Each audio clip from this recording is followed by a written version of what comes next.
तो एक दिन न्यूज आती है कि जेठालाल यानी दिलीप जोशी इस शो को छोड़ने वाले हैं। मैंने ये शो छोड़ दिया है और उनकी जगह कोई और लेने वाला है। और क्या सच में दया भाभी अब वापस आने वाली है, सब जानेंगे इस वीडियो में। बस एक लाइक जरूर कर देना।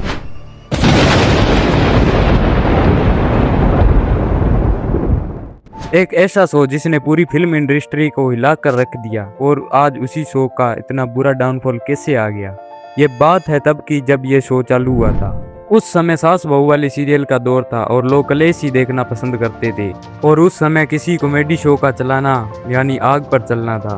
उस समय सभी ने कहा भी था कि ये शो नहीं चलेगा, लेकिन एक शख्स ऐसा भी था जिसका मानना था कि ये जरूर चलेगा, और उसका नाम था असित कुमार मोदी। असित कुमार मोदी ने यह शो एक गुजराती कॉलम से लिया था। इसके राइटर थे तारक मेहता, और उस गुजराती कॉलम का नाम था दुनिया ने उंधा चश्मा। सब बिल्कुल ठीक चल रहा था, लेकिन साल 2017 में तारक मेहता शो को एक बहुत बड़ा झटका लगा। दिशा विकानी दया भाभी ने तारक मेहता का उल्टा चश्मा शो छोड़ दिया। उस समय सीन ऐसा दिखाया गया कि कुछ दिन बाद दया भाभी अहमदाबाद से लौट आएंगी, लेकिन वे कुछ दिन कुछ सालों में ही बदल गए। आज उनको लगभग 10 साल हो गए हैं, लेकिन दया भाभी अभी तक वापिस नहीं है। और जब वे वापिस नहीं आई तो असित कुमार मोदी से पूछा गया तो उनका कहना था कि दया भाभी शो की वजह से अपने घर पर टाइम नहीं दे पा रही थी, जिसकी वजह से उन्होंने शो छोड़ा।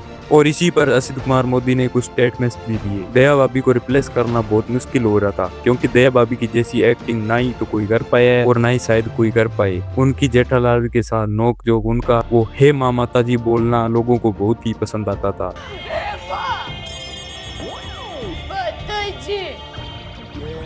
तो अब बात करते हैं कि दया भाभी यानी दिशा विकानी क्या सेट पर वापस आएंगी या नहीं। तो दिशा विकानी की किसी के साथ हाथापाई नहीं हुई थी, उनके साथ लड़ाई झगड़ा किसी के साथ भी नहीं हुआ था, तो शायद वो वापस आ जाए। बाकी मेरा मानना है कि उनका वापस आना मुश्किल है। और दया भाभी ने जब से शो छोड़ा उसकी वजह से तारक मेहता का धीरे धीरे डाउनफॉल स्टार्ट हो चुका था।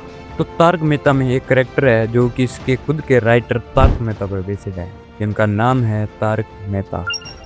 ये हर एपिसोड के एंड में ऑडियंस से बात करने के लिए आते हैं और कहते हैं मुस्कुराते रहिए और देखते रहिए तारक मेहता का उल्टा चश्मा। देखते रहिए मेरे साथ तारक मेहता का उल्टा चश्मा। और अगर कोई बंदा 10 साल तक लगातार मेरे से बात करेगा शो के एंड में, तो मुझे तो यही लगेगा कि यही मेन कैरेक्टर है शो का। और फिर ऐसा क्या हुआ और इन्होंने शो छोड़ दिया। ये बात है अप्रैल 2022 की, जब ये न्यूज आई कि शैलेश लोढ़ा ने यह शो छोड़ दिया है। व्हाट, ये तो शो के मेन कैरेक्टर थे। फिर ऐसा क्या हुआ कि दया भाभी के बाद इन्होंने भी शो छोड़ दिया। तारक मेहता का उल्टा चश्मा जी, क्या हुआ? बात आत्मसम्मान की थी, इसलिए फिर छोड़ दिया।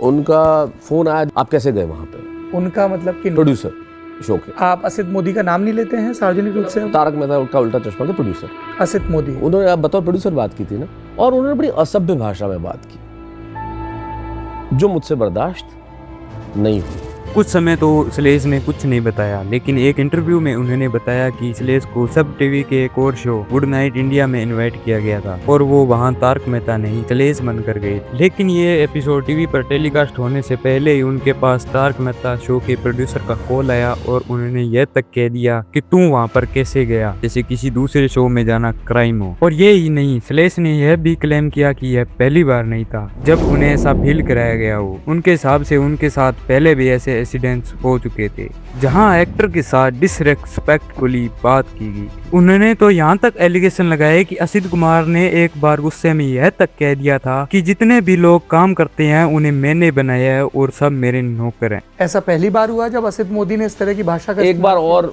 भिड़ंत हो चुकी थी हमारी सेट पे। तब क्या हुआ था? जब उन्होंने कहा यहाँ सब काम करने वाले मेरे नौकर हैं, इस तरह की एक लैंग्वेज उन्होंने बोली थी, तब भी भिड़ंत हो चुकी थी कुछ समय पहले।